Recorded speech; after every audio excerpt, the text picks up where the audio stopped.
Yo, welcome to Physics with Vinay Uppal. Hi, I'm Vinay Uppal and I'm back with the chapter on electromagnetic induction. आज हम करने वाले हैं EMI chapter start to end, सारा theory, सारे concepts and lots of PYQs. So I hope you are as excited as I am. Let's go. Consider a metal rod that is moving with some speed v, translate कर रहा है, मतलब rotate नहीं कर रहा है, ऐसे straight ऐसे जा रहा है, जो उसका velocity that is perpendicular to the length of the rod and magnetic field है सब जगह uniform. ठीक है, inwards, this magnetic field is pointing inwards. तो मेरे पास एक metal rod है and it is traveling in this manner in the presence of a magnetic field. तो क्या होने वाला है? If you see, कोई एक इलेक्ट्रॉन को देखो मैं, तो इनिशियली तो उसका वेलोसिटी ऐसे होगा along with the rod. तो किस डायरेक्शन में मैग्नेटिक फोर्स लगेगा? It will experience a magnetic force, correct? कौन सा डायरेक्शन में लगेगा? V cross B. V ऐसे है, B इनवर्ड्स है. V क्रॉस B कौन सा डायरेक्शन में लगेगा? ऊपर. But the charge on the electron is negative. तो जो फोर्स होगा, force due to magnetic field, उसको मैं Q V क्रॉस B लिख सकता हूं. Where Q is minus E. Correct? E is the magnitude of the charge on the electron. So charge of the electron would be minus E. E is representing the magnitude. Okay? तो ये कौन सा direction में लगेगा? नीचे की तरफ लगेगा. क्योंकि V cross B, B inverse है. Curl place a right hand on the first vector V vector, curl it towards the second vector B vector. The thumb is pointing upwards, but the charge is negative, so the force vector is downwards. तो क्या होने वाला है? Electrons will start flowing downwards. So electrons will start flowing downwards and start accumulating here. तो यहाँ पे negative charge accumulate होने लगेगा, leaving behind positive charge ऊपर. Now this will create an electric field because electric field points from positive to negative charge. तो एक electric field generate हो जाएगा. अब इस electric field के कारण further free electrons जो है मेटल में, उन पे कौन से डायरेक्शन में इलेक्ट्रिक फोर्स लगेगा? The electric force will act in the upward direction. Let me represent the electric force as Fe. क्यों? Because electron negative है, so electron पे force जो है, charge into electric field will be acting in the opposite direction to the electric field. Electric field downward लग रहा है, तो further जो free electrons है, उन पे electric force upward लगेगा. So all of this happens instantaneously because metal is a good conductor. So electrons quickly flow, accumulate here, create this charge separation, quickly produce this electric field such that ultimately this electron, the further free electrons है, उन पे net force zero हो जाता है. Net force मतलब magnetic force तो लग रहा है, अब electric force भी लग रहा है because of these charge separation, and they both balance each other out. This happens very quickly. अपने syllabus में we are going to assume this happens instantaneously. Okay, so this is going to happen instantaneously. So ultimately we will have an equilibrium reached जहां पे there is no more free electrons flowing and ऊपर की तरफ एक electric force लगेगा और नीचे की तरफ एक मैग्नेटिक फोर्स लगेगा and they are balancing each other out. Okay, so इस स्टेज से इस स्टेज तक we assume it happens instantaneously. Now because of this electric field there will be a potential difference. Correct? So let's just calculate that potential difference. सबसे पहले let's calculate कि electric field का value कितना है. तो can I say कि equilibrium में I can say that the electric field vector plus the magnetic field vector must be zero, net force zero on the further free electrons. तो electric force को मैं क्या लिख सकता हूँ? QE vector and magnetic force को correct. So QQ cancel करके electric field का वैल्यू मुझे पता चल गया. E is minus V cross B. ठीक है? So this is the electric field that is generated inside a rod. Okay. Now this electric field will produce a potential difference. Correct? तो कितना potential difference create होगा because of this electric field? अगर let's call this point 1 and let's call this point 2. तो सबसे पहले कौन सा point ज़्यादा potential पर होगा? Remember from the chapter of electrostatics, electric field points from higher potential to lower potential. It also goes from positive charge to negative charge. correct? So point 1 will be at a higher potential, point 2 will be at a lower potential, correct? So if I write once again from electrostatics, the change in potential is minus E dot dl, where dl is the displacement. ये चीज तुमको पता होना चाहिए from the chapter of electrostatics. So I can say that यहाँ पे potential है, okay? This is not velocity, this is potential. So dv is, let me keep it capital V. ध्यान रखना है potential है velocity. So dv is minus E dot dl. Now I want to go from, let me go from 2 to 1, ठीक है? So मैं 2 to 1 जा रहा हूँ, तो मेरा dl वेक्टर ऐसे है ऊपर की तरफ. I am traveling from 2 to 1, मेरा चॉइस है. So I will say potential V2 से V1 जा रहे हैं हम, तो ये कितना बन जाएगा देखो, V1 minus V2 would be, अब यहां पर मैं इलेक्ट्रिक फील्ड को सब्स्टिट्यूट करता हूं माइनस V क्रॉस B, तो एक माइनस और एक माइनस कट के मेरे पास आ जाएगा V cross B dot dl. I am going from point 2 to point 1, okay? Alright, so लो नीचे से ऊपर जा रहा हूं मैं, and V cross B dot dl करके मुझे उसका इंटीग्रल करके मुझे पता चल जाएगा क्या पोटेंशियल डिफरेंस है. Alright, so this is an important relation that we will remember.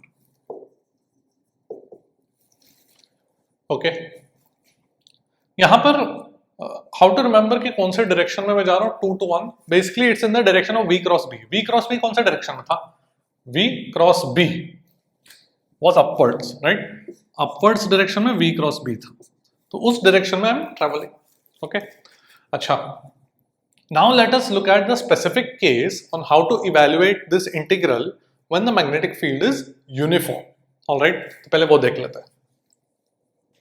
So in the case where the magnetic field is uniform and velocity is perpendicular to the rod, तो उस case में हम कैसे इस right hand side को evaluate करेंगे कि V cross B कौन सा डायरेक्शन में, ऊपर की तरफ है, राइट? V क्रॉस B ऊपर की तरफ है, करेक्ट? dl वेक्टर भी ऊपर की तरफ हमने माना. नाउ V क्रॉस B का मैग्नीट्यूड कितना बन जाएगा? V इंटू B, बिकॉज दोनों के बीच में एंगल 90 डिग्री है, वेलोसिटी ऐसे है and the magnetic field is perpendicular to the plane of the board. So दोनों के बीच में एंगल 90 डिग्री, तो V cross B is VB sin 90, तो VB बन जाएगा. सो मैग्नीट्यूड VB है इसका मैग्नीट्यूड dl है एंड दोनों के बीच का एंगल 0 है, तो डॉट प्रोडक्ट में integral V cross B dot dl will simply be integral VB dl. Okay, now velocity तो सब पॉइंट्स का सेम है because the entire rod is traveling with the same velocity, तो रोटेशन नहीं है, तो सारे पॉइंट्स का वेलोसिटी सेम है. So V यूनिफॉर्म है, B यूनिफॉर्म है एंड दोनों बाहर इंटीग्रल के बाहर आ जाएंगे. So I'll have VB integral dl and this is the integral dl will be nothing but the length of the rod. So the potential difference across a rod is equal to VBL. Now what is the implication of this? हम यहाँ पे करना क्या चाह रहे हैं? We've shown that a metal rod moving in the presence of a magnetic field gets an electric field induced in it and that produces a potential difference across a rod.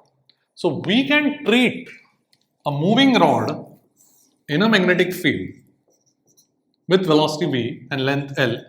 इस तरीके से जो rod move कर रहा है, electrically this is equivalent to a battery having EMF VBL.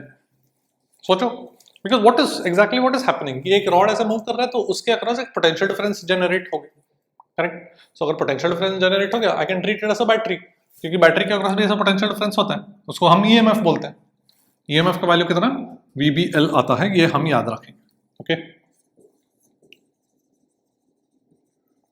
Now very important to note what is the polarity here. किस sense में polarity लिया? The polarity is in the sense of V cross B, क्योंकि potential कौन से side higher था? ऊपर वाले का पोटेंशियल हायर था. क्यों? Because V cross B was pointing in that direction. V cross B, क्योंकि electric field was minus V cross B and electric field points from higher potential to lower potential. तो V cross B upwards है, तो ऊपर direction में potential बढ़ रहा है. Okay, so इसका मतलब higher terminal of the battery must be above the lower terminal of the battery. तो ये चीज ध्यान रखना है. V क्रॉस B ऊपर की तरफ है तो पोलैरिटी भी ऐसा ऊपर की तरफ होगा, मतलब लोअर टू अपर ऐसे होगा, लोअर टू हायर ऐसे होगा. ठीक है, ऑलराइट। अब इसके एप्लीकेशन देखते हैं कि इसका यूज क्या है। ऑलराइट, देख लो। Let's look at the question that came in JEE 2023। तो मेरे पास एक स्मूथ रेलिंग्स है एंड यहाँ पर आई हैव अ रेजिस्टर।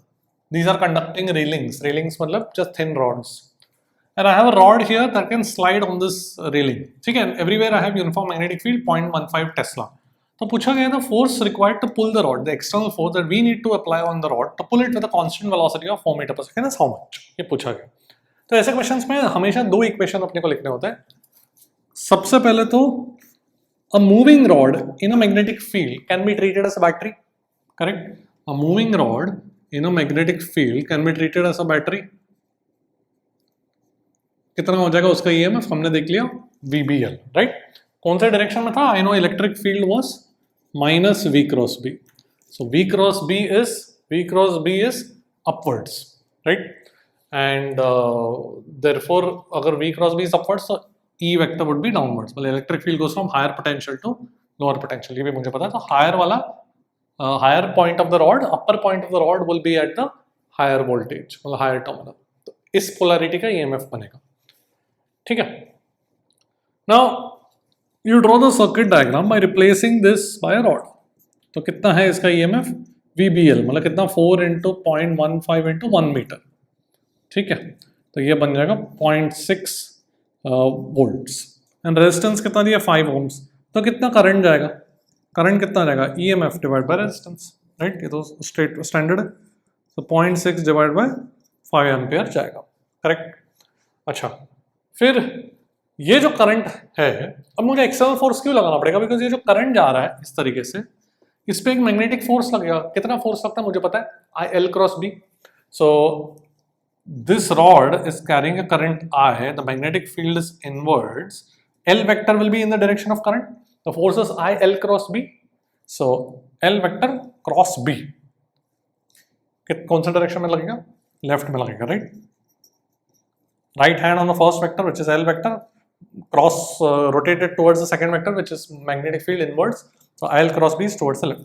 तो इतना फोर्स मुझे कांस्टेंट स्पीड से पुल करना है, तो इतना फोर्स मुझे भी लगाना पड़ेगा to balance the magnetic force, right? Because constant speed. So external force कितना हो जाएगा? Magnitude में ILB. So I is 0.6 by 5. Length is 1 meter and magnetic field is 0.15, right? ठीक है? तो देखो कितना बन जाएगा? This will be 0.03. तो ये बन जाएगा 18 into 10 power minus 3 Newton. So my answer would be 18. Okay? देख लो। Let's talk about a question that came in JEE 2020. मेरे पास एक infinitely long wire है एंड उसके सामने एक लूप रखा हुआ है और एक या फिर एक रेलिंग रखा हुआ है, स्मूथ है and conducting railing, and you have a rod which has some resistance also, let's say that resistance is R, and this rod is being moved with a constant velocity V, ठीक है। So when it is at a distance R from this wire, what is the current induced in this loop? तो सबसे पहले तो हमेशा क्या करते हैं अपन, इसके कारण जो मैग्नेटिक फील्ड है उसके प्रेजेंस में अगर एक रॉड मूव कर रहा है तो उसमें क्या इंड्यूस हो जाएगा? EMF इंड्यूस हो जाएगा, ठीक है। तो कितना EMF इंड्यूस हो जाएगा? VBL, ये तो मुझे पता है, ये लेंथ L है। और अब B कितना है? At a distance R, I know the magnetic field due to an infinitely long wire is μ0I by 2πr। ये तो अपने को पता है मैग्नेटिक इफेक्ट ऑफ करंट वाले चैप्टर से। सो ये बन जाएगा V into μ0I divide by 2πr into L। ये मेरा EMF बन गया। Now if I draw the circuit diagram, see this rod has resistance, but now there is also EMF across it because it is being moved with velocity V. So I can treat it this way, ठीक है। ये rod का resistance R and EMF इसके across ये, तो इस तरीके से मैं इसका सर्किट डायग्राम बनाऊंगा। तो कितना करंट फ्लो करेगा?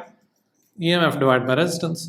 तो मेरे पास बन जाएगा μ0I VL by 2π। Alright, simple है, बस इसमें कंफ्यूजन हो सकता है स्टूडेंट्स को कि ये रेजिस्टेंस और EMF कैसे साथ में, basically they will be in series. Alright, तो इस रॉड के अक्रॉस रेजिस्टेंस भी है और EMF भी है, इस तरीके से देख लो। Now let's look at a rod that is rotating in a magnetic field. तो अगर ऐसे कुछ रॉड है और वो रोटेट कर रहा है, सपोज ऐसे मैग्नेटिक फील्ड है, ठीक है। तो उससे मेरा EMF if I look at the electric field, that was minus v cross b, correct? So now यहाँ पर velocity of each point of the rod is a variable, right? So यहाँ पे electric field एक constant नहीं है, तो variable क्यों है? Because at a distance x the speed would be omega x, तो हर point का obviously x different है, तो speed अलग अलग है rod का, तो जो potential difference आएगा from electrostatics we know this equation, तो change in potential is minus E dot dl, ये इलेक्ट्रोस्टैटिक्स से मुझे पता है, राइट? सो यहाँ पर देखो कितना बन जाएगा, dv would be v cross b dot dl, right? So the change in potential, or I can just basically once again I can replace this rod by a battery of EMF. EMF will be the potential difference across the ends from the free end to the axis of rotation. तो वो कितना बन जाएगा, इसका integral v cross b dot dl, ये मेरा EMF बन जाएगा across the ends of the rod, ठीक है? तो अभी इसको कैसे इवैल्यूएट करें, काफी स्ट्रेट फॉरवर्ड है। सबसे पहले तो if you look at v cross b कौन सा डायरेक्शन में है, ये v है, क्रॉस b कौन सा डायरेक्शन में हो जाएगा, towards the centre, right?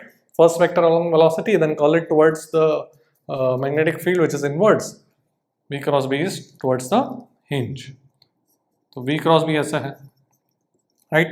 So let's also take dl vector in the same direction. I can travel, I want to basically calculate the potential difference across the end, so I want to travel from one end to the other end, ठीक है?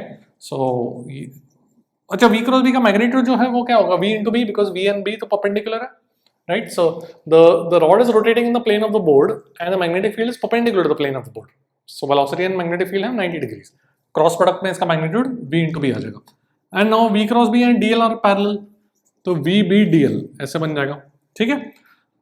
So at some distance x v को मैं क्या लिख सकता हूँ, omega x, and dl को मैं dx लिख सकता हूँ, ठीक है?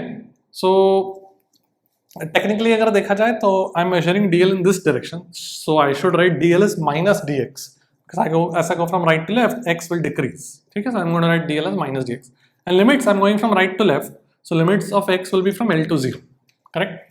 x का वैल्यू L से 0, L is the length of the rod, तो देखो क्या बन जाएगा, ओमेगा b x का integral x square by 2, and limits लगाओगे तो मिल जाएगा omega b L square by 2. This is the final formula that we need to remember. Even if you don't remember the derivation, this is the final formula that we need to remember. So the EMF across the rod is omega b L square by 2. L is the length of the rod. यहाँ पर एक चीज है कि polarity क्या है, polarity मतलब कौन सा साइड पॉजिटिव टर्मिनल, कौन सा side negative terminal. Basically v cross b कौन सा डायरेक्शन में है, it's towards the hinge, right? And electric field is minus v cross b, so electric field will be from the hinge, electric field will be from the hinge to the free end, correct? Electric field goes from higher potential to lower potential, so the hinge will be at the higher potential in this situation. So this rod will behave like a battery of Sn. अगर ये point O है और ये point P है, तो circuit diagram में इसको इस तरीके से बैटरी से रिप्लेस करेंगे. The point O, which is the hinge, will be at the higher potential. ठीक है? बट ऐसा जरूरी नहीं है हर केस में. Suppose if the rod were rotating in the opposite direction, ऐसे रोटेट करता हूं, तो कोई भी पॉइंट का वेलोसिटी देख लो, वेलोसिटी ऐसे है, मैग्नेटिक फील्ड सपोज अंदर है, इस केस में डायरेक्शन क्या होगा, v cross b is towards the right, correct? So right side will be at the higher potential. यहाँ पे v cross b would be was towards the left, the left side was the higher potential. यहाँ पर v cross b is towards the right, so right side will be at the higher potential. So this will behave like इस तरीके से, ठीक है? Magnitude is given by this omega b L square by 2. All right, देख लो. Let's look at a question that came in J 2022. There was a rod here that is rotating with a constant angular velocity 5 radian per second. Length is 1 meter. Magnetic field दिया हुआ है inwards 0.2 into 10 power minus 4 Tesla. Find the EMF between the ends of the rod. Very simple question. All we have to do is just apply the formula. तो कितना हो जाएगा, omega b L square by 2. तो omega कितना है, 5 radian पर second. Magnetic field कितना है, 0.2 into 10 power minus 4, length 1 metre, तो 1 ही बन गया, डिवाइड बाय 2, तो ये तो 0.1 बन जाएगा, ठीक है? तो 5 into 10 power minus 5 volts, right? So I can just write it as 50 into 10 power minus 6 volts, मतलब 50 microvolts. Okay, देख लो. Let's look at a question that came in J 2025. A uniform magnetic field of 0.4 Tesla acts perpendicular to a metal disk of radius 20 centimeters, rotating with the angular velocity about its axis. About its axis, मतलब disk axis is the axis perpendicular to itself, going through its center. That is how the axis of a disk, axis of a ring is defined. तो उस axis के about rotate कर रहा है. ठीक है, तो अगर मैं diagram draw करूँ, मेरे पास एक metal disk है, which is rotating about its axis. तो axis ये है, and सब जगह uniform magnetic field है. कितना 0.4 टेस्ला. ठीक है, तो what is the potential difference developed between the centre and the rim. तो I can treat this as a rod. Centre and ring में के बीच में एक थिन रॉड मान सकता हूं मैं. उस रॉड के अक्रॉस पोटेंशियल डिफरेंस कितना हो जाएगा, बस वो निकालेंगे अपन. सो कितना होता है, omega B R square by 2. Correct. So omega का वैल्यू 10 पाई, मैग्नेटिक फील्ड का वैल्यू 0.4 एंड रेडियस कितना है 20 सेंटीमीटर्स. 20 सेंटीमीटर्स मतलब 0.2 मीटर्स, तो 0.04. Correct, divided by 2. ओके, तो बस अभी कैलकुलेशन करना है. सो ये बन जाएगा 10 इंटू 0.4 4 बन गया. This becomes 0.02. तो 10 and 4 इंटू 0.02 इज 0.08 इंटू 3.14. बस कैलकुलेशन करना है ना. 8 इंटू 3 इज 24, तो उसके क्लोज क्या रहेगा, यही 25. ठीक है, डेसिमल्स खुद ही देख लेना. ऑलराइट, देखो. Let's look at a question from J 2024. A rod of length 60 cm rotates with angular velocity 20 radian per second about its perpendicular bisector. Magnetic field कितना दिया, 0.5 टेस्ला दिया हुआ. The magnetic field is parallel to the axis of rotation. Find the potential difference between the ends of the rod. So मेरे पास एक rod है that is rotating about its perpendicular bisector. ठीक है, the hinge is at the center. And axis of rotation ऐसे हो जाएगा, इस डायग्राम में ऐसे रोटेट करा तो axis of rotation perpendicular to the plane of the board होगा. So magnetic field भी उसी डायरेक्शन में, ये बोला गया है. ठीक है. Find the potential difference between the ends of the rod. Now जो फॉर्मूला हमने निकाला है, the EMF is omega b L square by 2. That is between the hinge, मतलब axis of rotation and the end, right? यहाँ पर तो मेरे पास दो, मतलब the hinge is not at the end. So what do we do? How can we apply this formula?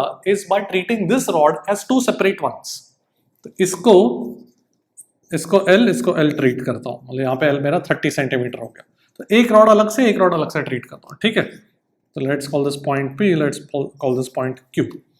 ठीक है, so I am going to treat it as two separate rods. So सबसे पहले तो अगर मैं सिर्फ OP देखूं, तो लेट्स अज्यूम कि it is rotating in this direction. Right, कोई भी डायरेक्शन में मान लो, मैंने एंटी क्लॉकवाइज मान लिया. सो EMF का सेंस क्या आएगा, what will be the sense of EMF? कोई भी पॉइंट का वेलोसिटी ऊपर है, मैग्नेटिक फील्ड इनवर्ड्स माना है मैंने. So V cross B would be towards O, right? So O will be at the higher potential. We already know this. So this इसका circuit diagram, इसका battery will look like this. ठीक है? And EMF would be omega B L square by 2. Correct? ये मेरा point O, ये मेरा point P. Now what about OQ? तो कोई भी point का velocity तो downwards है, magnetic field ऐसा है. So V cross B, First vector is V, right hand on V vector, curl it towards magnetic field, the thumb is pointing to the right. So once again, O is at the higher potential. इसका EMF ऐसे बन जाएगा, इसका battery. Now look at the original picture. So मेरे पास Q है, ये O है, ये P है. Right? I can replace this battery by this circuit diagram, this kind of a, I can replace this rod by this kind of a circuit diagram. ठीक है? दोनों का EMF का वैल्यू सेम है. Alright. Now if I ask you what is the potential difference between the ends of the rod, just forget this chapter, current electricity वाले chapter को याद करो. And if I ask you what is the potential difference between O and P, कितना हो जाएगा? इसके across जाएंगे तो EMF E, इसके अक्रॉस जाएंगे तो minus E, change. Potential at Q plus E, then I go from higher to lower terminal, minus E should be potential at P. So potential at Q minus potential at P is 0. My answer is 0. ठीक है, तो ये थोड़ा सा अपने को ध्यान देना है, बिकॉज मेजॉरिटी ऑफ स्टूडेंट्स इसमें क्या मिस्टेक करते हैं, ब्लाइंडली इस फॉर्मूला को लगा देते हैं. This formula is only the EMF between the hinge and the end. If the hinge is not at the end, you treat it as two separate rods and then you draw the circuit diagram, then you write what we do in current electricity. ठीक है, right, इसलिए हमने इसका derivation भी किया था to understand कि this formula is applicable in across which 2 points. देख लो. Now let's talk about something called magnetic flux, which will be very useful जब हम Faraday's law सीखेंगे. तो magnetic flux क्या है कि कोई भी मेरे पास एक सरफेस है, ठीक है, it's an open surface. Well, it's not enclosing any volume. It's an open surface. It can be a plane surface. So the flux of magnetic field is defined as integral B dot dA. ठीक है, तो suppose मेरे पास यहाँ पे एक disc है and magnetic field ऐसे जा रहा है. मैग्नेटिक फील्ड लाइंस कोई external magnetic field lines. So the magnetic field lines का flux through this disc would be integrate the magnetic field dot product with the area vector. अब area vector कैसे choose करते हैं? Is exactly like electrostatics में हमने electric flux जब define किया था. तो यहाँ पर you choose an area vector which is defined exactly the same way that we did in electrostatics. Let's recap कैसे किया था हमने. dA vector is a vector whose magnitude is equal to the area of the element and the direction is perpendicular to the surface. तो अगर ये मेरा disc है तो हर छोटे एलिमेंट का dA vector is perpendicular to the surface of the disk. ठीक है. Alright, so B dot dA will give me the magnetic flux through this surface. इसका एक अलग से ऐसा यूनिट भी डिफाइन करते हैं, weber.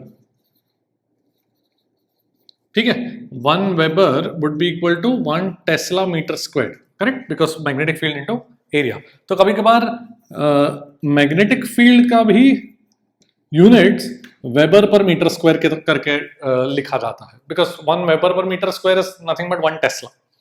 Alright, so if you notice the magnetic field का, इफ यू नोटिस दिस, मतलब it represents magnetic field. Alright, now what is this, where is this useful magnetic flux? It's useful in Faraday's law, जिसके बारे में अभी हम बात करते हैं. पहले देखो. Now let's talk about Faraday's law. So Faraday's law क्या बोलता है कि कोई भी मेरे पास ऐसे लूप है, the EMF induced in the loop is given as minus d phi by dt, where phi is the magnetic flux. So let's analyze this equation. What does that mean? तो phi क्या है? Phi is integral B dot dA. So if the flux of the magnetic field through this loop changes with time, then there will be an induced EMF. और उसका magnitude कितना होगा?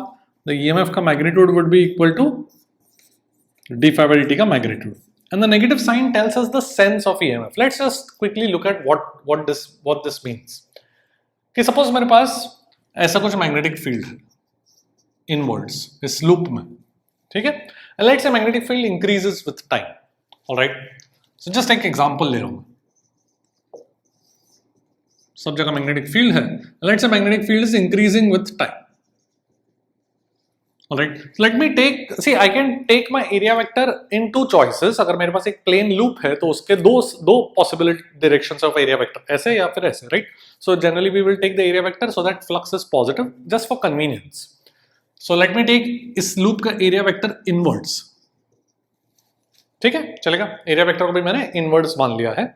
सो flux क्या है? Flux will be positive because B dot D A, B vector and D A vector दोनों parallel है, तो dot product obviously positive हो जाएगा. ठीक है, सो फ्लक्स मेरा पॉजिटिव है.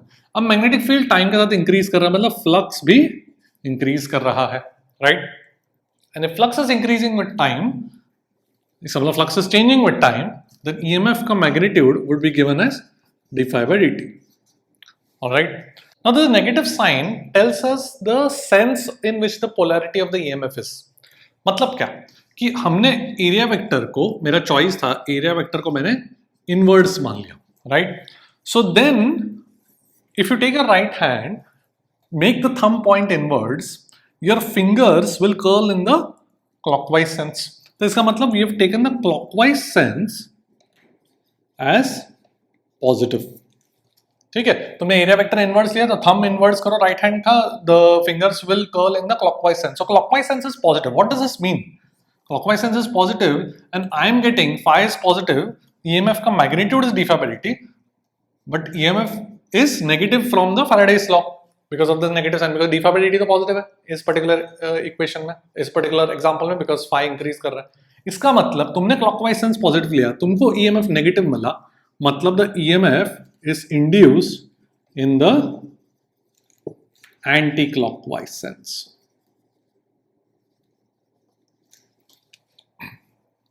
क्योंकि हमने पॉजिटिव कौन से डायरेक्शन में लिया, क्लॉकवाइज सेंस। वो कैसे पता चला अपने को? Because that is determined by the area vector. ये रूल है, ठीक है। तुम राइट हैंड लो, you first choose the choice, you make the choice of area vector, you take a right hand, put that thumb in the direction of the area vector, curl your fingers, see the direction in which the fingers are curling. इस particular example में clockwise sense में curl कर रहा है, that is the positive direction for EMF. And if EMF is coming out to be negative, मतलब EMF is induced in the anti-clockwise sense. Very simple. Now ये जो चीज है EMF is induced in the anti-clockwise sense, what does it physically mean? कि अगर suppose ये एक conducting loop है और EMF induce हो रहा है, तो उसमें current आ जाएगा. The current will be EMF by resistance. कोई भी सर्किट में अगर EMF पता है तुमको, EMF divided by resistance is the current. So this EMF is induced in the anti-clockwise sense just tells you that there will be a current in the anti-clockwise sense, whose value will be given by EMF by R. So current is in the same sense as EMF. ठीक है, ये तो अपने को पता होना चाहिए।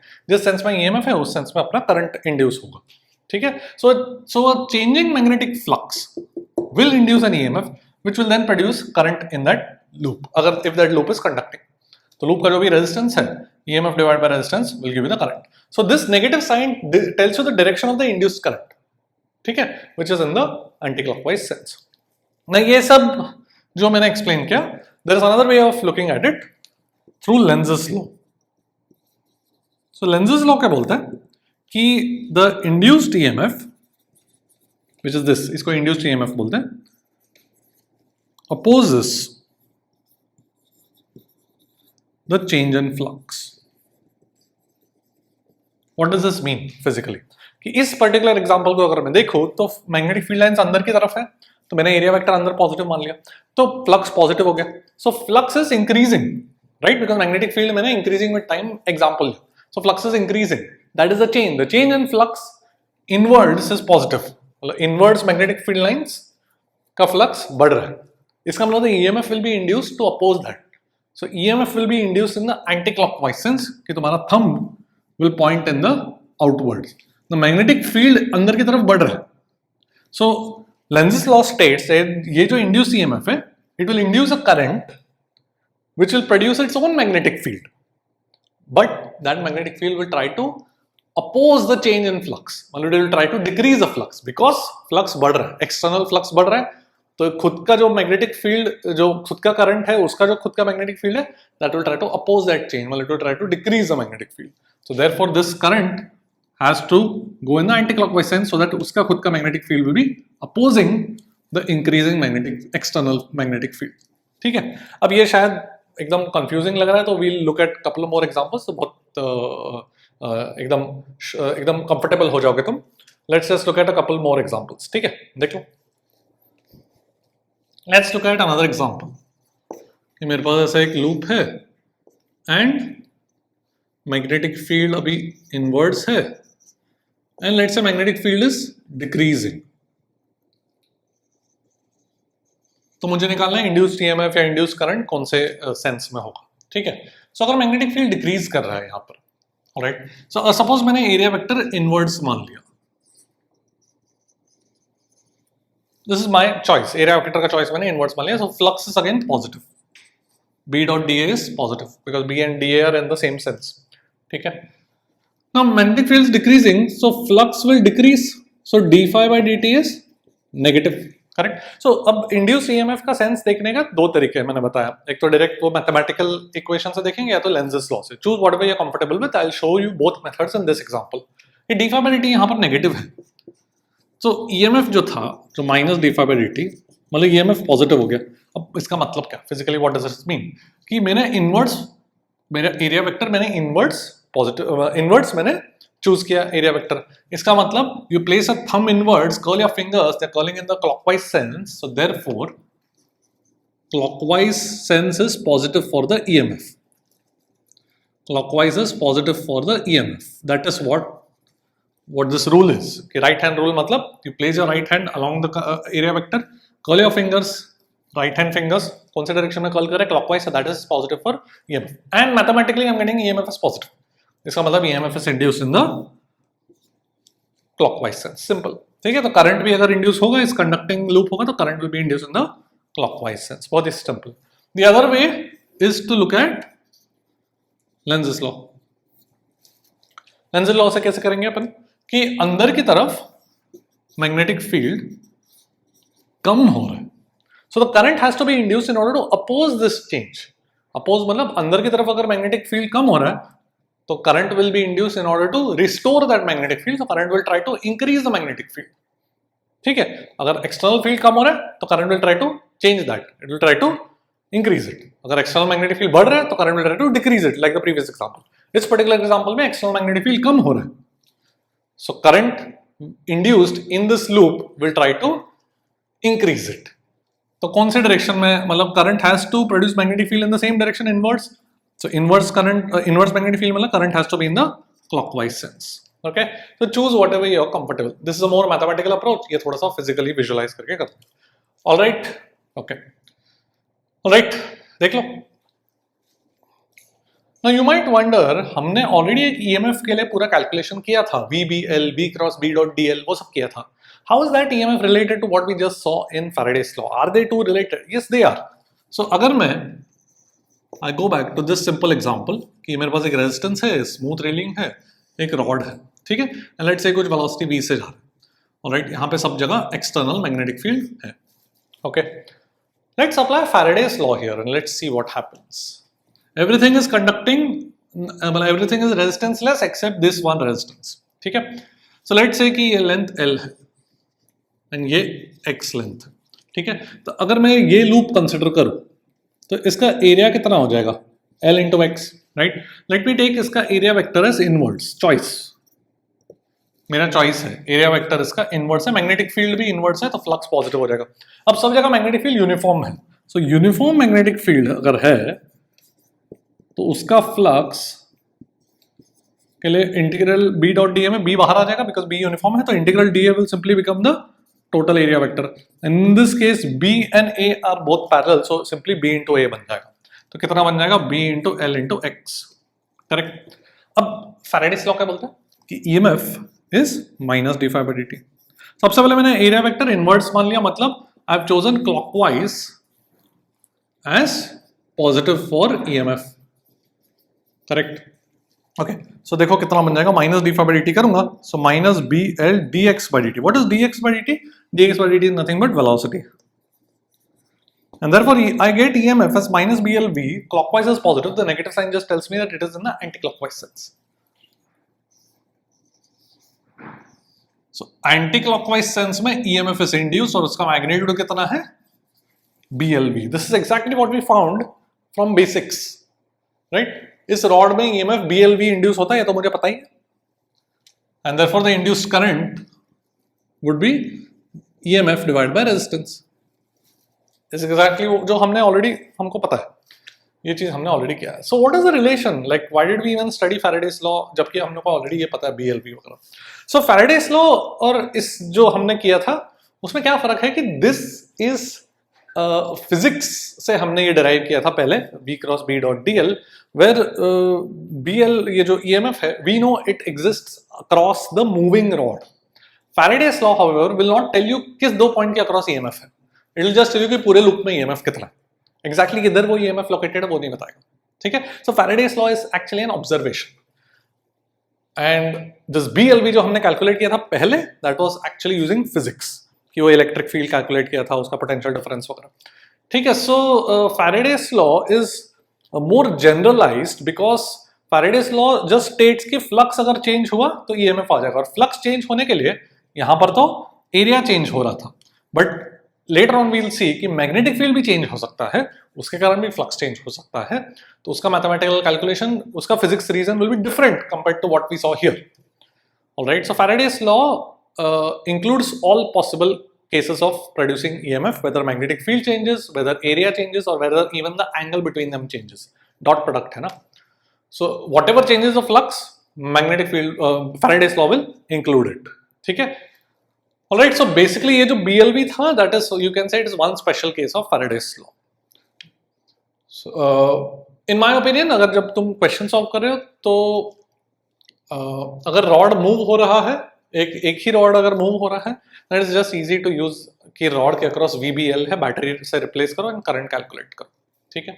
But अगर इन जनरल अगर एरिया वगैरह चेंज हो रहा है then generally it is just easier to do this in using Faraday's law. एक आध एग्जांपल देखते हैं, इसका एप्लीकेशन देखते हैं तो you will get comfortable. Okay, देख लो। Let's look at a question that came in JEE 2023। मेरे पास एक सर्कुलर लूप है, मैग्नेटिक फील्ड ऐसे सब जगह यूनिफॉर्म है, 0.4 टेस्ला दिया हुआ है। The radius of this loop expands at a rate of 1 millimeter per second. The EMF when the radius is 2 centimeters is how much? ये पूछा गया, ठीक है। तो मैं क्या लिख सकता हूँ? सबसे पहले let me take my area vector also as inverse so that my flux becomes positive, correct? तो area vector को भी मैंने inverse ले लिया, तो flux कितना बन जाएगा? Magnetic field into area, इसका अगर मैं radius r बोलूँ, so magnetic field into pi r squared, right? Because dot product में तो cos 0 1 बन जाएगा because B and A are both parallel, ठीक है। सो EMF कितना हो जाएगा? I am only concern with the magnitude, so it will be d∅dt, just magnitude की बात कर रहा हूं मैं। तो B इंटू पाई इंटू अब आर स्क्वायर का जो डेरिवेटिव है that would be 2r dr by dt, correct. I am differentiating with respect to time, chain rule, r square का derivative would be 2r dr by dt। तो अभी substitute कर लेते हैं। B का value 0.4 into pi into 2 into radius कितना है? Radius is 2 centimeter. So let's all do it in SI units, then we'll convert it. So 2 into 10 power minus 2 and dr by dt is 1 millimeter per second, मतलब 10 power minus 3, ठीक है। तो देखो क्या बन जाएगा? This would become 2 into 2 4 into 0.4 1.6, तो ये बन जाएगा 10 raised to minus 5, तो 16 pi into 10 raised to minus 6, ऐसे लिख सकता हूँ मैं। 2 into 2 4 into 0.4 is 4 into 0.4 is 1.6, तो उसको मैंने 16 into 10 power minus 1 करके ऐसे लिख दिया, ठीक है। तो अभी बस अपने को सब्स्टिट्यूट करना है, पाई का वैल्यू अप्रोक्सीमेटली 3.14 सब्स्टिट्यूट कर लो। तो अभी इसका बस वैल्यू सब्स्टिट्यूट करते हैं। सो 16 into 3.14 would be around 50 into 10 raised to minus 6 volt. Calculation खुद ही कर लेना। So 50 into 10 power minus 6 मतलब ये माइक्रोवोल्ट्स बन गया। So my answer would be 50 microvolts, ठीक है। देखिए, let's look at a question that came in JEE 2022. The flux through a coil is given as this, तो function of time दिया हुआ है, resistance of the coil भी दिया हुआ है and current induced at equal to 2 seconds पूछा गया, ठीक है। So क्या करेंगे अपन? Current induced is nothing but EMF divided by resistance and EMF is minus d∅ by dt, correct. तो ये कैलकुलेट कर लेते हैं, कितना डेरिवेटिव हो जाएगा? 15t square plus 8t plus 2। अब पूछा गया है at t equal to 2 seconds, तो ये बन जाएगा 2 स्क्वायर 4 मतलब ये 60, 2 इंटू 8 16 प्लस 2, ठीक है। तो 76 78, तो माइनस 78 वोल्ट्स, ऑलराइट। एंड अपने का तो मैग्नीट्यूड ही चाहिए, तो ये बन जाएगा 78/5 एम्पियर, ठीक है। And you can divide it decimals में कर सकते हो। Anyway, देख लो। Let's look at a question from JEE 2024. एक स्क्वायर लूप है, it has 10 टर्न्स, मतलब ऐसे 10 टर्न्स है, उसका एरिया दिया हुआ है, रेजिस्टेंस दिया हुआ है। It is pulled out uniformly in 1 second. Work done to pull the loop is how much? ये पूछा गया। तो सबसे पहले तो वर्क क्यों करना पड़ेगा अपने को? बिकॉज एक मैग्नेटिक फोर्स लगेगा। मैग्नेटिक फोर्स क्यों लगेगा? क्योंकि जैसे तुम पुल आउट कर रहे हो वैसे magnetic flux is going to change, because जो फ्लक्स है वो तो सिर्फ इस रीजन में, मैग्नेटिक फील्ड सिर्फ इसी रीजन में है, यहाँ पे मैग्नेटिक फील्ड 0 है, ठीक है। तो इफ आई जस्ट से कि लेट्स से कि दिस लेंथ इज x, तो या फिर चलो इसको इसी लेंथ को मैं x बोलता हूँ, तो ये बन जाएगा l माइनस एक्स, ठीक है। तो फ्लक्स कितना हो जाएगा? Magnetic field into l minus x into l, correct. And therefore the EMF would be minus d∅ by dt, वो कितना बन जाएगा? b l स्क्वायर तो कांस्टेंट है, ये बन जाएगा bl into dx by dt, and dx by dt is nothing but the velocity, right. और वेलोसिटी कितना हो जाएगा? यूनिफॉर्मली पुल कर रहे हैं, मतलब कांस्टेंट वेलोसिटी से पुल कर रहे हैं, तो लेंथ l को बाहर निकालना है इन 1 सेकेंड, तो velocity would be l by 1 second, ठीक है। तो bl स्क्वायर बन जाएगा, ऑलराइट। तो ये मेरा EMF बन गया। सो कितना करंट इंड्यूस हो जाएगा? अच्छा, ये EMF एक ही टर्न में है, बट अपने पास 10 टर्न्स है, so we have to multiply the flux. See when we write flux, it's a good question, when we write flux we have to multiply by the number of turns, ठीक है। Because each turn will have its own flux and then अपने को total flux calculate करना, तो you have to always multiply by the number of turns, भूलना मत। जैसे मैं यहाँ पे भूल गया था, so you don't forget, यहाँ पे 10 turns दिया हुआ था, अपन flux को 10 turns से multiply करेंगे। This is the flux only through one turn, okay? ऐसे overlapping 10 turns है, तो यहाँ पर एक और एक 10 आ जाएगा, ठीक है। सो मेरे पास करंट कितना हो जाएगा, EMF which is 10 into magnetic field कितना दिया, 0.5 टेस्ला into length कितना दिया, L square मतलब एरिया ही दिया अपने को, 3.6 into 10 raised to minus 3 divided by resistance, हाँ into 10, फिर से हाँ 10 तो मैंने यहाँ पे ले लिया, divided by resistance which is 100, ठीक है। तो ये 10 गया, ये 0.5 मतलब हाफ इंटू 3.6 1.8 और 10 ऊपर आ जाएगा, तो ये बन जाएगा 1.8 into 10 raise to -4 ampere, correct. Now let's calculate the work done. तो वर्क डन में क्या होने वाला है कि मेरे पास एक ILB फोर्स लगेगा इस साइड पे, राइट। ये दोनों साइड पे अगर तुम कैलकुलेट करोगे तो ILB का फोर्स कैंसिल हो जाएगा, तो बचेगा बस इस साइड पे ILB फोर्स, जो मैग्नेटिक फोर्स लगा रहा है, उतना ही फोर्स मुझे लगाना पड़ेगा in order to pull it with a constant velocity, correct? So my external force will be ILB, but यहाँ पे थोड़ा सा ध्यान देना कि again I have 10 turns, तो यहाँ पे ऐसे 10 overlapping wires है, 10 overlapping rods है या wires है, तो into 10 करना पड़ेगा, इतना मुझे force लगाना पड़ेगा into L, this will be the into L मतलब पूरा displacement, this will be the work done, force into displacement, ठीक है। तो ये देखो क्या बन जाएगा, IL square B into 10, so current कितना है 1.8 into 10 power minus 4 into L square is 3.6 into 10 power minus 3, magnetic field is half Tesla into 10, ठीक है। देखो कितना आ जाएगा ये, this will become 1.8 into 1.8 is 3.24, 18 square is 324 into this will become 10 raised to -6 joules, so my answer would be 3.24 into 10 raised to -6 joules, okay। देख लो, let's look at a question that came in JEE 2025। मेरे पास एक क्या बोला, conducting bar starts to move from the vertex at t = 0, ये conducting बार है on 2 conducting rails, तो ये 2 मेटल रेल्स है और उस पे एक बार ऐसे मूव कर रहा है एंड यूनिफॉर्म मैग्नेटिक फील्ड है and the bar is made to move with constant velocity. तो बोला गया the EMF induced in this rod is proportional to t raised to n, तो n is equal to what, okay. तो t is time, तो जो ये induce EMF होगा इस रॉड में, जो EMF इंड्यूस होगा that will be the EMF in this loop, because ये तो मूव नहीं कर रहा है, ये भी मूव नहीं कर रहा है, तो पूरे लूप में जो EMF है वो किस में आएगा, सिर्फ इसी में आएगा, राइट। तो so can I calculate this area, see ये जो लेंथ है, ये जो लेंथ है दैट वुड बी VT, क्योंकि वेलोसिटी इनटू टाइम, करेक्ट।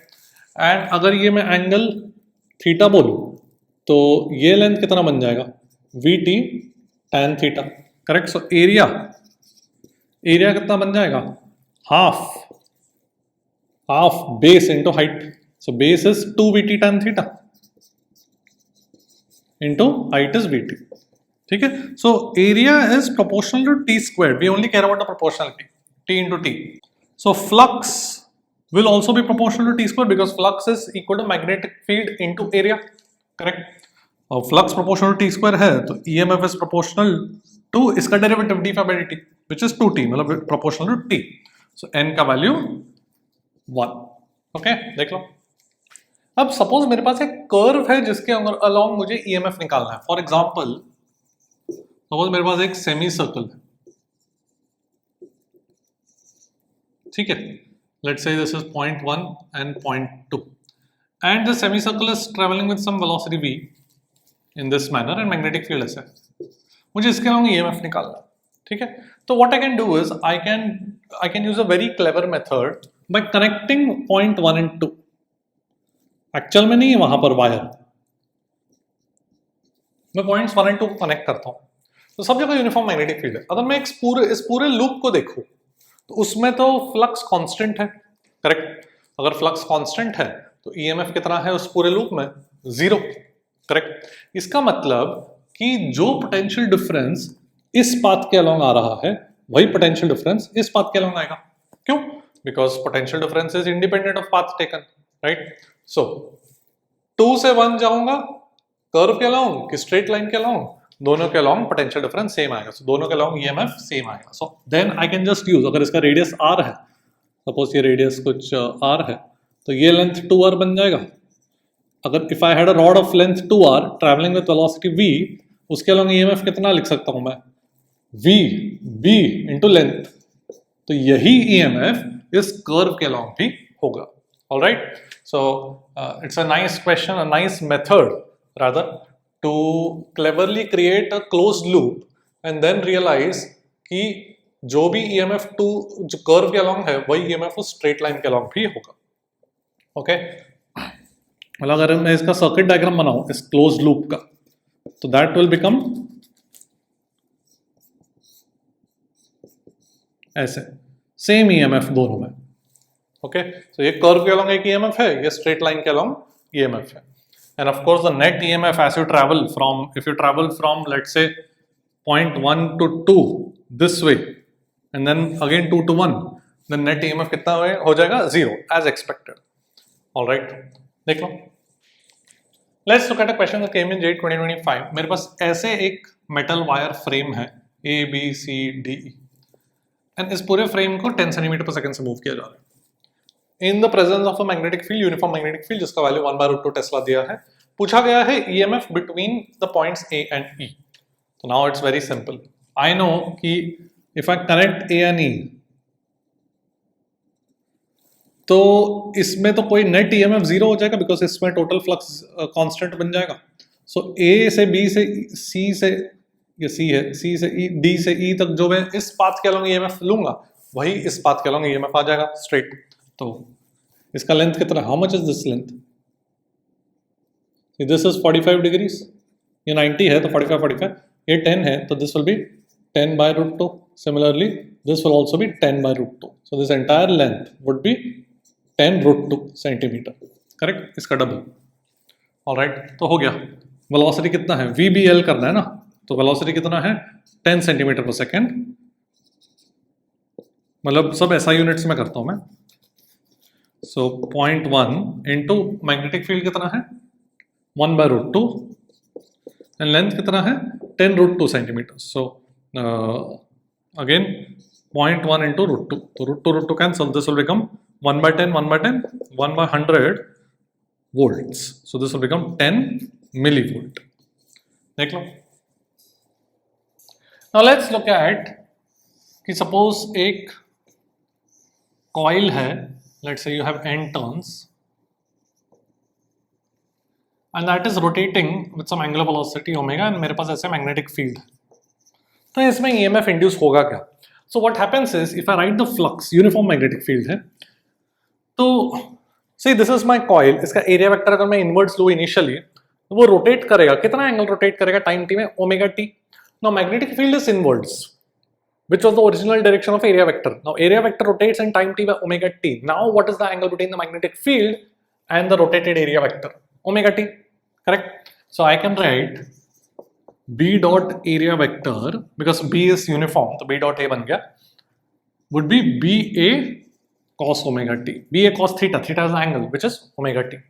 ठीक है, तो ये कॉइल है जो एंगुलर वेलोसिटी ओमेगा से रोटेट कर रहा है and this is the flux through one turn. वैसे कितना टर्न्स है? n टर्न्स है, तो मेरे पास टोटल फ्लक्स कितना आ जाएगा? ये बन जाएगा, एंड ईएमएफ आ जाएगा। Now this is a variable time varying flux है, तो माइनस d∅dt करके मेरे पास आ जाएगा nba omega sine omega t। इसको मैं e naught sine omega t भी लिख सकता हूँ, where e naught is the amplitude और the maximum value of the EMF.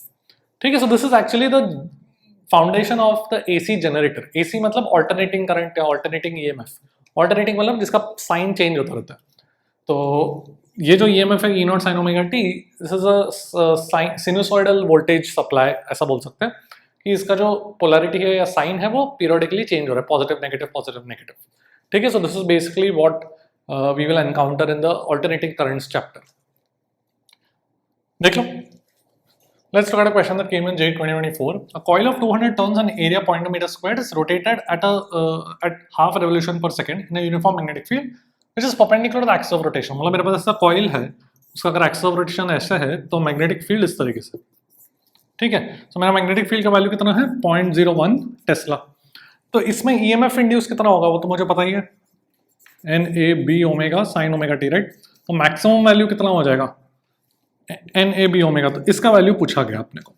So N मतलब 200 टर्न्स, एरिया मतलब कितना दिया 0.2 metre square, magnetic field is 0.01 मतलब 10⁻², इनटू एंगुलर वेलोसिटी। अब एंगुलर वेलोसिटी कितना है, बोला गया है coil is rotating half revolution per second. Half revolution मतलब कितना radians, pi radians. 1 revolution is 2 pi, तो half revolution is pi, pi radians per second is my angular velocity. ठीक है, तो देख लो कितना आ जाएगा ये 100 और 10⁻² कट गया, दिस विल बी 0.4, तो this will be 2 pi by 5, so my answer beta का वैल्यू विल बी 5। देख लो, let's look at a question that came in JEE 2022. A circular loop is in the xy plane of radius 1 meter. तो मेरे पास ऐसा xy plane है, so एक circular loop है xy plane में, ठीक है। Magnetic field is कुछ time varying magnetic field दिया हुआ है, so we are dealing with a question in which we have a time varying magnetic field. EMF at t equal to 2 seconds is n pi volts, find n. तो ये external magnetic field है, ठीक है। तो इसका जो area vector है, area vector में क्या लिख सकता हूँ, पाई आर स्क्वायर, इसका रेडियस अगर आर है, के कैप लिख सकता हूँ मैं, right. It's an x y plane, so I can choose my perpendicular to be k cap. So area vector is this pi are square k cap. So flux कितना हो जाएगा, magnetic flux B dot A, क्योंकि magnetic field doesn't depend on the X Y coordinates, right. So uniform magnetic field है, time के साथ varying है but space में uniform है। सो डॉट प्रोडक्ट करना तो सिर्फ के कैप आएगा। सो 3t square pi are square, 3t square pi are square, ये मेरा फ्लक्स बन जाएगा। आर का वैल्यू 1 मीटर दिया हुआ रेडियस, तो ये बन जाएगा 3 पाई टी स्क्वायर। तो फ्लक्स आ गया, तो ईएमएफ पूछा गया। So EMF would be d∅dt, magnitude चाहिए अपने को, ठीक है। ऐसा कुछ बोला नहीं गया, मतलब मैग्नीट्यूड की बात कर रहे हैं। तो कितना बन जाएगा 6 pi and t equal to 2 seconds पे, मतलब t का वैल्यू 2, सो 12 पाई वोल्ट्स, सब ऐसा यूनिट्स में तो वोल्ट्स, ठीक है। सो n पाई वोल्ट्स, n का वैल्यू 12। ऑलराइट, देखो let's look at a question that came in JEE 2016। थोड़ा सा पुराना क्वेश्चन है but it's a nice question. मेरे पास एक सर्कुलर लूप है, उसमें मैग्नेटिक फील्ड ऐसे इनवर्स है, ठीक है। उसका रेडियस r है, रेजिस्टेंस कैपिटल R है इस लूप का, एंड जो एक्सटर्नल मैग्नेटिक फील्ड है ये, that is given by this, it's a time varying magnetic field, b naught and tau are some constants, t is time. So find the heat generated in a long time. तो सबसे पहले तो flux कितना हो जाएगा, magnetic field into area, so b naught pi r square e raise to minus t by tau, just magnetic field into area किया।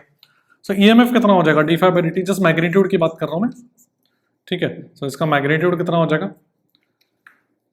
b naught pi are square, और इसका डेरिवेटिव मैं e raise to minus t by tau divide by tau, magnitude की बात कर रहा हूं तो माइनस साइन वगैरह हटा दिया, ठीक है। सो करंट कितना हो जाएगा, e बाय आर रेजिस्टेंस। अब हीट पूछा हुआ है, so the rate of heat generated in resistance कितना होता है, आई स्क्वायर आर, तो वो तो बन जाएगा आई स्क्वायर आर, मतलब that will be e square by r, correct, because I is c by r. This is rate of heat generated per unit time. तो टोटल पूरे टाइम, लॉन्ग टाइम, मतलब infinity तक अपने को इंटीग्रेट करना है इस पावर को, इस रेट ऑफ हीट को। So I'll have to do e square by r dt from 0 to t equal to 0 to t equal to infinity. That will give me the total heat generated over the entire time interval.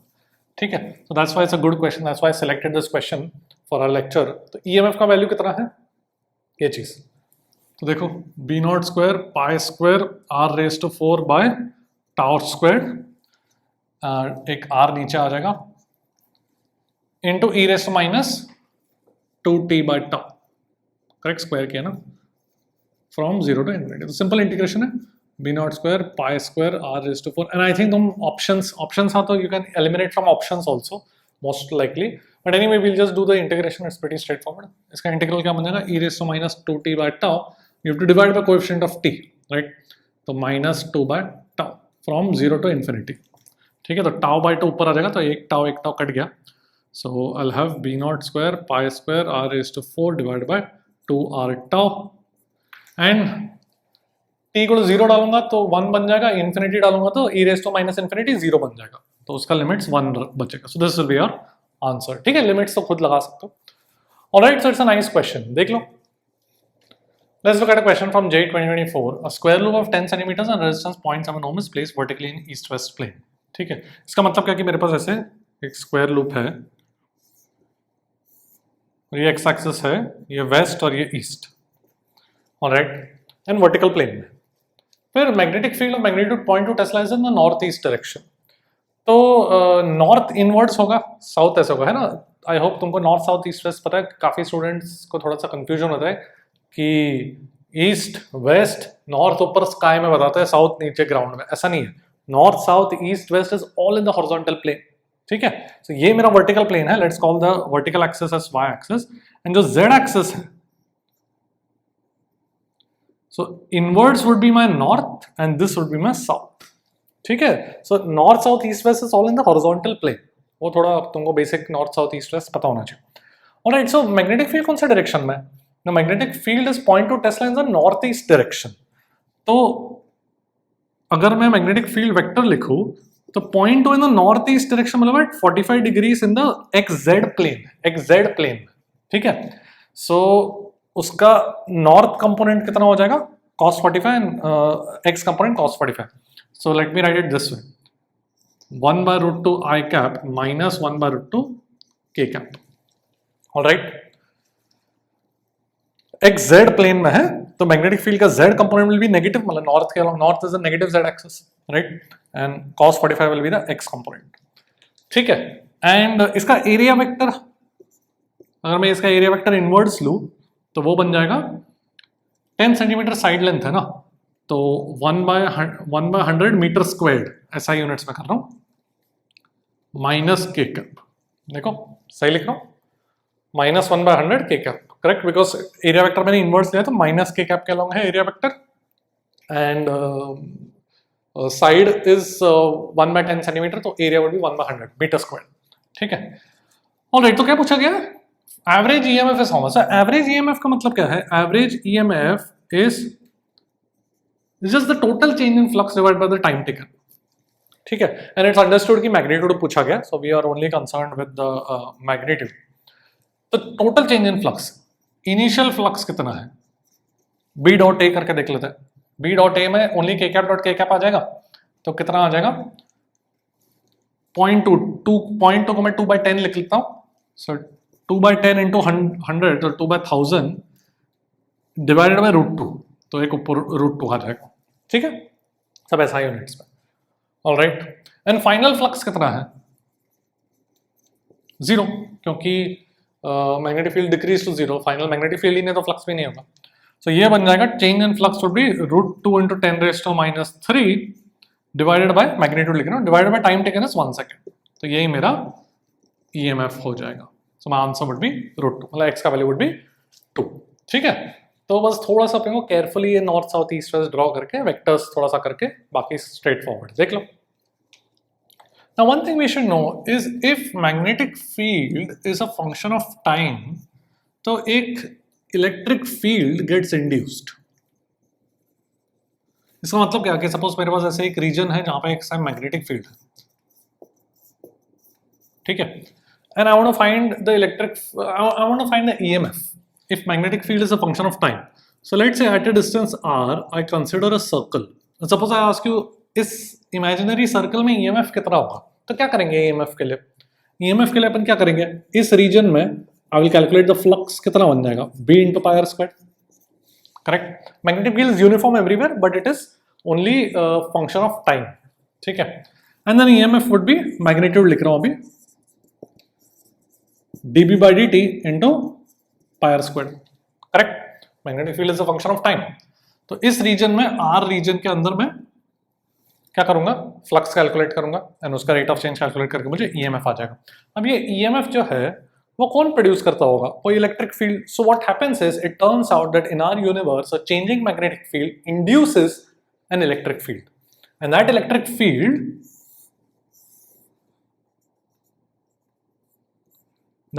Field is circular in nature.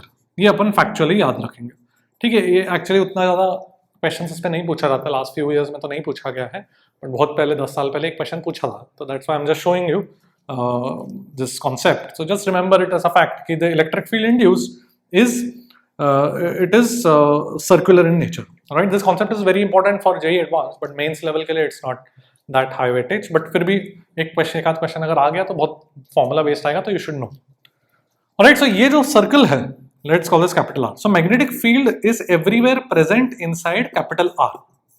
And I want to find the electric field at a distance small r from the center of the circle, which is induced. This electric field is induced due to a changing magnetic field. अपने आप induce हो जाता है. This is the law of nature. ठीक है. तो क्या करूँगा मैं? इस पूरे सर्कल में EMF को मैं क्या लिख सकता हूँ? E into 2 pi r. Electric field into length is my EMF. So that should be equal to dB by dt into pi r square. तो इलेक्ट्रिक फील्ड कितना आ जाएगा? dB by dt into r by 2. ठीक है, तो ये मेरा electric field बन जाएगा इनसाइड दिस सर्कल. बाहर magnetic field 0. Alright, so this electric field is circular in nature. उसका magnitude is given by dB by dt into r by 2 at a distance r. ठीक है, and what about if I want to find the electric field outside? तो ये radius r में magnetic field है, बाहर magnetic field 0 है, but this magnetic field is changing as a function of time. तो even due to that outside भी एक electric field generate हो जाता है. दिस इज सरप्राइजिंग बिकॉज वहां पे मैग्नेटिक फील्ड नहीं है, बट फिर भी वहां पे इलेक्ट्रिक फील्ड इंड्यूस हो जाता है. कितना इंड्यूस होगा? E into 2 pi r. E into 2 pi r should be the EMF in this loop, in this circle. How much will that EMF will be? That will be the rate of change of flux enclosed. अब flux enclosed कितना है? वो तो सिर्फ इतना ही है. यहाँ पे तो मैग्नेटिक फील्ड 0 है, सिर्फ कैपिटल R रेडियस के अंदर मैग्नेटिक फील्ड है. तो that will be dB by dt into pi capital R square. बस इतना रीजन का flux. So electric field will come out to be r square by 2r into dB by dt. This is outside the circle. ठीक है, so ये थोड़ा सा मतलब this is inside the circle जहाँ पे मैग्नेटिक फील्ड है, this is outside the circle वहाँ पे मैग्नेटिक फील्ड नहीं है. ऑलराइट, तो इतना तुमको फॉर्मूला बेस्ड कुछ क्वेश्चन अगर आएगा तो आएगा, नहीं तो मोस्ट लाइकली नहीं आएगा. बट आई थिंक 2014 में ग्राफ प्लॉट करने को पूछा गया था, इसलिए मैंने बता दिया. ग्राफ कैसे आएगा? Electric field is proportional to r till capital R and then it goes as 1 by r. ठीक है, देख लो. Now let's talk about self inductance, जिस पे questions regularly आते हैं JEE मेंस में. So suppose मेरे पास एक लूप है, उसमें कुछ करंट है. ठीक है, now this current if it is changing as a function of time, so this current will produce its own magnetic field. Correct, ऐसा कुछ magnetic field अंदर produce करेगा. So if this current is changing with time, this magnetic field will also change with time.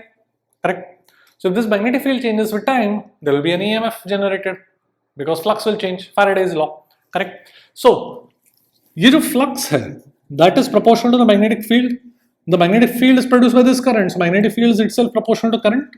तो जो flux produce हो रहा है खुद के loop में, खुद के current के कारण, that is proportional to the current, and that proportionality constant is called the self inductor, जिसको L से रिप्रेजेंट करते हैं. ठीक है, सो एक लूप है, उसमें करंट जा रहा है, करंट का खुद का मैग्नेटिक फील्ड है, उसका फ्लक्स. तो वो जो flux generated by the current in that loop, खुद के लूप में, that is proportional to the current. The proportionality constant is called self inductance. ठीक है, इसका SI यूनिट हेनरी होता है.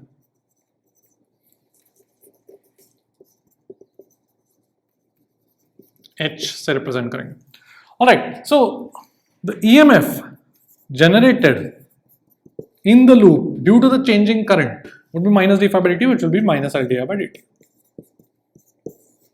ठीक है, तो इसको कभी कभार सेल्फ EMF बोलते हैं या कभी कभार बैक EMF बोलते हैं. What is happening is that the current is if the current is trying to increase due to whatever external source, if the current is trying to increase, it will produce an EMF in the opposite sense. This is because of the negative sign. It will oppose the change. So that EMF will try to prevent the increase of current. Okay, so it is called self EMF or back EMF. Alright, so for example, let's calculate this inductance for a solenoid. So for a long solenoid, तो यहाँ पे long solenoid थोड़ा approximation करने वाला है, length L मानेंगे. This is basically much larger than the radius, वैसा मानेंगे. ठीक है, तो इसका area is A.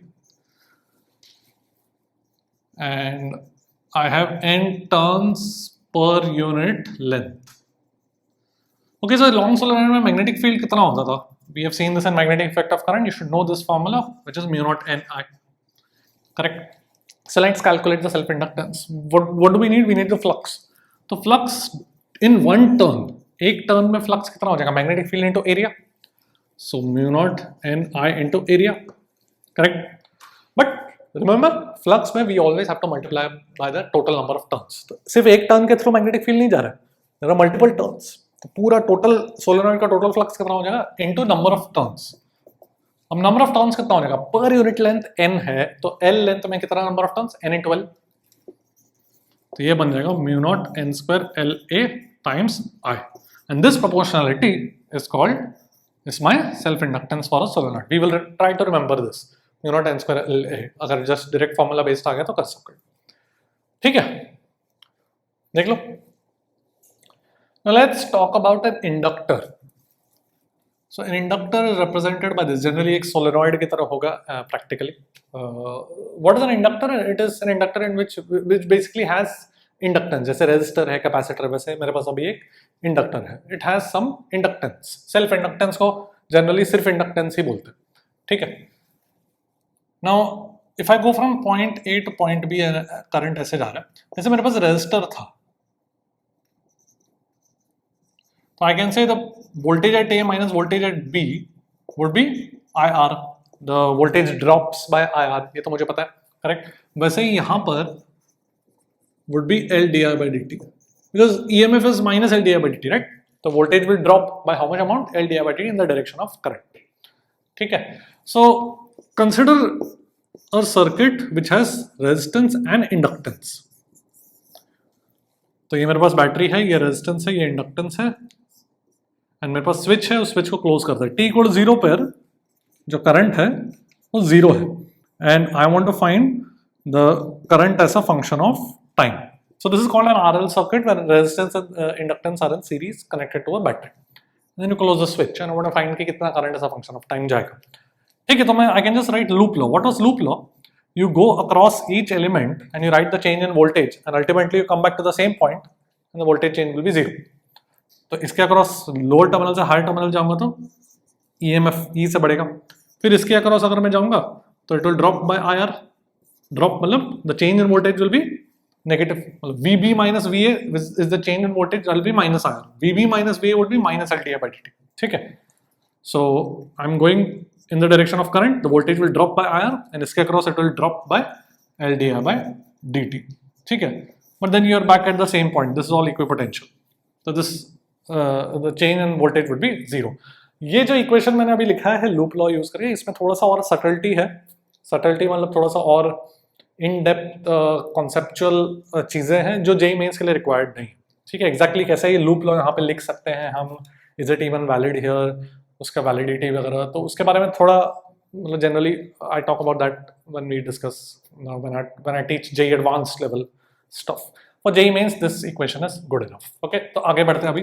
So E minus IR should be LDI by dt। तो जस्ट इंटीग्रेट करना है मुझे, करेक्ट। तो वो इंटीग्रेट कर लेते हैं 0 से t, 0 t = 0 पे करंट 0 है, क्या बन जाएगा, इसका इंटीग्रल बन जाएगा E minus IR फ्रॉम 0 से I, एंड ये बन जाएगा t by L। ऑलराइट, तो लिमिट्स, अच्छा यहाँ पे you have to divide by the coefficient of I as well, so -R से डिवाइड कर दूंगा। तो ये लिमिट्स वगैरह खुद लगा सकते हो। I will just right the final result.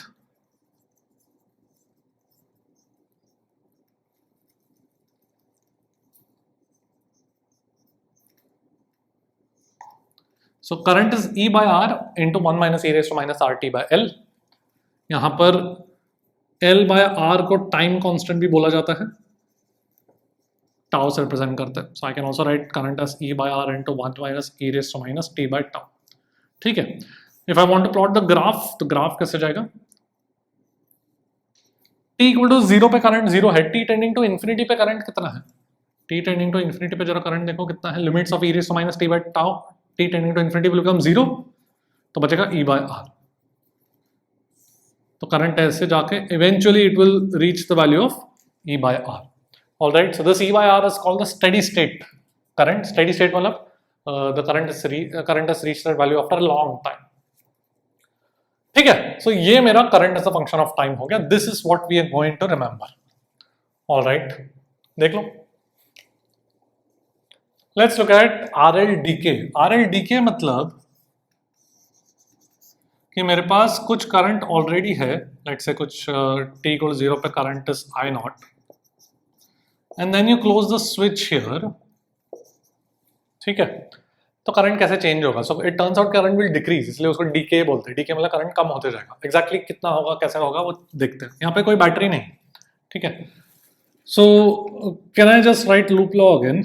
इसके across the change in potential would be minus L D I by D T in the direction of current. इसके across change would be minus I R, should be zero. So I have D I by I is equal to minus R D T by L, correct. तो integrate कर देते हैं, 0 to t, कुछ आई not initially to i, मेरे पास आ जाएगा ln i by I naught is minus R T by L. तो करंट का वैल्यू आ जाएगा I naught into E raise to minus R T by L. So like I said it will decrease exponentially, I naught से शुरू करेंगे, eventually it will tend to 0, ठीक है। Once again यहाँ पे time constant is given by L by R. Okay, सो दो चीजें हैं जो अपने को याद रखना है। One is RL with a battery in which current increases and eventually reaches a steady state value, and the other is RL D के जिसमें करंट डिक्रीजेस। दोनों का एक्सप्रेशन अपने को याद रखना है, देख लो। Now what happens is, what we should remember is that an inductor stores magnetic energy. जैसे कैपेसिटर था, कैपेसिटर if इसके अक्रॉस अगर पोटेंशियल डिफरेंस V है तो इसमें एनर्जी स्टोर्ड कितना होता है? Half C V squared. तो मेरे पास एक इंडक्टर है, उसमें करंट I है, तो उसमें the energy stored comes out to be half L I squared. C की जगह एल, बी की जगह I. I am not deriving this but we have to remember it, ठीक है। So this is stored in the form of magnetic energy. इसमें electrostatic energy था, electric field था, इसमें मैग्नेटिक एनर्जी। कितना एनर्जी स्टोर होता है? Half L I squared, alright. So for example मेरे पास आर एल डी के सर्किट है, एंड सपोज इसमें करंट आई नॉट है टी इक्वल टू 0 पर, and ultimately we know that the current will become 0. So from the initial point to the final eventual कितना heat loss हुआ रहेगा in the resistor? I can just use direct energy conservation. I don't have to do I square R and then integrate that. I square R is the rate of heat loss, correct? उसको integrate करूँगा तो total heat loss मिलेगा, but वो एक तरीका करने का है, but I don't have to do that because I can just conserve energy. I can say कि कितना जो भी magnetic energy था वो फाइनली तो गायब हो गया, तो कहाँ चला गया होगा? हीट में चला गया होगा। टोटल एनर्जी तो कंजर्व होता है, तो magnetic energy has been lost in the form of heat. Initially magnetic energy कितना था? Half L I naught squared, and finally कुछ करंट है ही नहीं तो 0। सो इतना पूरा हीट में लॉस हुआ रहेगा। तो मैं डायरेक्टली बोल सकता हूँ एनर्जी कंजर्वेशन से, ठीक है। तुम इंटीग्रेट करोगे I square R D T, I square R is the rate of heat, D T से मल्टीप्लाई करूंगा तो हीट मिल जाएगा, एंड इंटीग्रेट करोगे टी इक्वल टू 0 से इन्फिनिटी तक, you will get the exact same value. Okay, देख लो। Let's look at a question from J 2020. An LR circuit is connected to a battery of EMF V at t equal to 0. The time at which the energy stored in the inductor reaches 1 by n of its maximum value. तो सबसे पहले energy stored कितना होता है? Half L I squared, correct. So this बोला गया है should be 1 by n times the maximum value. maximum value कितना हो जाएगा? Half L. जब करंट मैक्सिमम है तब मैक्सिमम वैल्यू होगा एनर्जी का। अब मैक्सिमम वैल्यू कितना होता है करंट का? मुझे पता है current increases in this circuit and reaches the maximum value of V by R, correct. EMF by R, उसका EMF V दिया हुआ है। सो कैन आई से हाफ एल तो कट गया, so I should be equal to I max which is V by R divided by root n, correct. मैंने square root ले लिया दोनों तरफ। So I should be I max divided by root n, I max is V by R, ठीक है। तो किस time पे current will be equal to this? Current as a function of time मुझे आता है। What was current as a function of time? E by R, E को मैं V लिख रहा हूँ, minus R T by L. बस अभी अपने को सॉल्व करना है। तो देखो क्या बन जाएगा, V बाय R कट गया। So 1 by root n should be 1 minus E raise to minus R T by L. So E raise to minus R T by L would be equal to 1 minus root n। So R T by L should be equal to ln of root N over root N minus 1, ठीक है। मैंने ln ले लिया दोनों तरफ, फिर एक negative sign को ln के अंदर रेसिप्रोकल कर दिया, हो गया। So t would be l by r, और ये ऑप्शंस में था, ऑलराइट। तो सिंपल अपना फॉर्मूला पता होना चाहिए, ये वाला formula 1 minus E raise to minus R T by L वाला फॉर्मूला, बाकी सिंपल देख लो। Let's do a nice question that came in J 2023। मेरे पास एक आरएल सर्किट है, maximum rate of energy stored in the inductor. So inductor में energy बढ़ते जाएगा जैसे करंट बढ़ते जाएगा, राइट। सो उसका rate of storage, the rate at which the energy in the inductor is changing, उसका मैक्सिमम वैल्यू निकालना है, and that is given by EMF raised to A by 2B, and A and B are some numbers जिनका ratio मुझे निकालना है. Joule per second is a unit, of course, of energy being, rate of energy being stored. ठीक है, so let's look at a nice way of doing this, because generally इस type के question को लोग बहुत लंबा कर देते हैं, बहुत सारा कैलकुलस यूज करते हैं. तो let me show you the fastest way of doing such a question. तो एनर्जी कितना है, half L I squared, correct. Inductor, उसका रेट ऑफ चेंज कितना बन जाएगा, half L into 2i D I by D T, I square का derivative, तो ये बन जाएगा L D I by D T into I, correct. Now L D I by D T is a term that appears in our loop equation. क्या लिखते हैं अपन इस circuit के लिए, क्या लिखते हैं, E minus I R minus L D I by D T is zero, correct. So therefore L I D I by D T would be E I minus I square R. इस चीज को आई से multiply कर दिया तो मुझे ये मिल जाएगा. अब इसका मैक्सिमा निकालना है, ये तो सिंपल है, करंट इज द वेरिएबल, इसका मैक्सिमा तो सिंपल है यार. इसका डेरिवेटिव करो, D by D T of D by D I, sorry, of E I minus I square R should be zero to get the maxima. या तो quadratic use कर सकते हो, it's a variable in, it's a quadratic in current which is the variable. ठीक है, तो ये तो सिंपल हो गया, E minus 2i r should be zero, तो current is E by 2r. तो at this value of the current ये मैक्सिमम है, तो ये तो बस वापस सब्स्टिट्यूट कर सकते हो. Okay, like I said, you can even use quadratic knowledge of quadratic equations to get this. So इसका जो मैक्सिमम वैल्यू होगा कितना बन जाएगा, सब्स्टिट्यूट करो ना. So E into E square by 2r, E into I का value minus I square R, E square by 4r, तो ये बन जाएगा ई स्क्वायर बाय 4r. ठीक है, अब कंपेयर करते हैं, तो r का वैल्यू कितना दिया, 25, तो ये बन जाएगा ई स्क्वायर बाय 100, 2 इंटू 50 ऐसे लिखता हूँ, बिकॉज कंपेयर कर सकता हूँ मैं. तो a का वैल्यू तो 2 एंड b का value 50, so ratio would be 25. Okay, देख लो. नाउ आरएल सर्किट में स्टेडी स्टेट का मतलब क्या होता है. Steady state in inductor, inductor में स्टेडी स्टेट मतलब कि उसका, जैसे हमने देखा था कि current becomes a constant, current tends to a constant, correct. So current becomes a constant after a long time. Steady state मतलब after a long time the current becomes a constant and therefore the voltage across the inductor becomes zero. क्यों? Because voltage was L di by dt. Negative sign लगाना तो लगा दो, but di by dt zero हो जाएगा because current becomes a constant. So ultimately inductor के across voltage zero हो जाता है. So inductor can be replaced by a equipotential wire. ठीक है, स्ट्रेट वायर से अपन रिप्लेस कर सकते हैं. Why? Because उसके across कोई अभी वोल्टेज ड्रॉप है ही नहीं इन स्टेडी स्टेट. ओके, इस पे एक क्वेश्चन देखते हैं. Let's look at a question that came in JEE 2019. तो मेरे पास एक बैटरी है, inductor, resistance and resistance. Find the current in the battery after long time. तो लॉन्ग टाइम जैसे वर्ड देख लिया मतलब स्टेडी स्टेट. अब स्टेडी स्टेट में हम क्या करते हैं, इंडक्टर को just replace it by a straight wire. तो हमने इसको रीड्रॉ कर किया by replacing this inductor by a straight wire.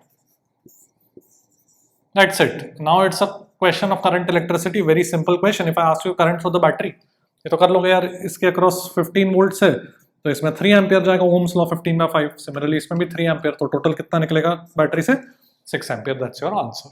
ठीक है, ये चीज को बस इंप्लीमेंट करना है. देख लो. Next one, nice question that came in JEE 2021. यहाँ पर आरएल सर्किट नहीं है मेरे पास, यहाँ पर रेजिस्टेंस ही नहीं है. मेरे पास एक ईएमएफ है और एक इंडक्टर है. ठीक है, रेजिस्टेंस है ही नहीं. And this EMF is a variable 3t, t is in seconds, time के साथ वेरिएबल है. तो t इक्वल 0 पे स्विच क्लोज करते हैं. Find energy in the inductor coil at 4 seconds. इसको इंडक्टर कॉइल बोलते हैं. तो I have to do it by basics. I can say कि this EMF loop law minus L D by D T ऐसा go across the inductor should be zero. So EMF का value 3t दिया हुआ ना, so 3t should be equal to L का value 2 henry दिया हुआ, 2 D by D T. ठीक है, so D I by D T कितना बन जाएगा, डी आई कितना बन जाएगा, 3t by 2 D T. T equal 0 पे तो स्विच ओपन था तो कोई करंट था नहीं. Alright, so current will become 3t square. Alright, इसको इंटीग्रेट कर दिया मैंने. और नहीं सॉरी, सॉरी 3t²/4। ओके, अब पूछा गया एनर्जी, तो 4 सेकेंड्स में कितना बन जाएगा, 12 एम्पियर बन जाएगा, राइट। t = 4 सेकेंड रखा तो सो एनर्जी कितना बन जाएगा, ½ Li²। ऑलराइट, ½ Li² मैंने यूज किया। तो this was a nice question. यहाँ पे रेजिस्टेंस नहीं है, तो you had to do it by basics by writing the loop law without the IR term. Normally अपना RL सर्किट में IR वाला भी टर्म आएगा, बट वो है नहीं यहाँ पर। देख लो, let's look at a question that came in JEE 2024. The current in an inductor is given as this function of time, 3t + 8 ampere. The magnitude of the EMF induced in the inductor is 12 millivolt. तो inductance कितना है, ऐसा question पूछा था। ठीक है, सो EMF कितना होता है, सिंपल है, डायरेक्ट फॉर्मूला बेस्ड है। So magnitude of EMF would be L × di/dt। di/dt मतलब 3, so L × 3। So EMF is 12 millivolt. L is something unknown into 3, so L would be 4 millihenry because ये millivolt में है ना, ठीक है। So my answer would be 4। देख लो। Now let's talk about mutual inductance. So suppose मेरे पास ऐसे 2 loops हैं, एक में कुछ करंट जा रहा है, अब उसका खुद का मैग्नेटिक फील्ड जनरेट होगा, that will produce some flux through the other loop. So that flux in the other loop is proportional to the current in the first loop. अगर ये लूप 1 बोलो, ये लूप 2 बोलो, तो flux in 2 is proportional to current in 1 and that proportionality constant is called the mutual inductance. Self inductance क्या था कि खुद के ही लूप में वो करंट जो लूप में था, खुद के ही लूप में फ्लक्स प्रोड्यूस कर रहा था, उसका प्रोपोर्शनलिटी सेल्फ इंडक्टेंस था। अब यहाँ पर एक दूसरा लूप है, तो लूप 1 में जो करंट है that is producing flux in the second loop. तो वो जो प्रोपोर्शनलिटी है between the flux in the second loop and the current in loop 1 which is producing that flux, that proportionality is called mutual inductance, जो अपन m से represent कर रहे हैं। Now the beautiful part about this mutual inductance is that अगर तुमने current in loop 2 setup कर दिया तो इसका मैग्नेटिक फील्ड कुछ ऐसा आएगा, and you calculate the flux in loop 1, that will be proportional to current in loop 2। यहां पर मैंने क्या किया था, लूप 1 में current and I calculated the flux in loop 2। यहां पर the flux in loop 1 will be proportional to the current in loop 2 which is producing that flux. It turns out that the proportionality is the same in both cases.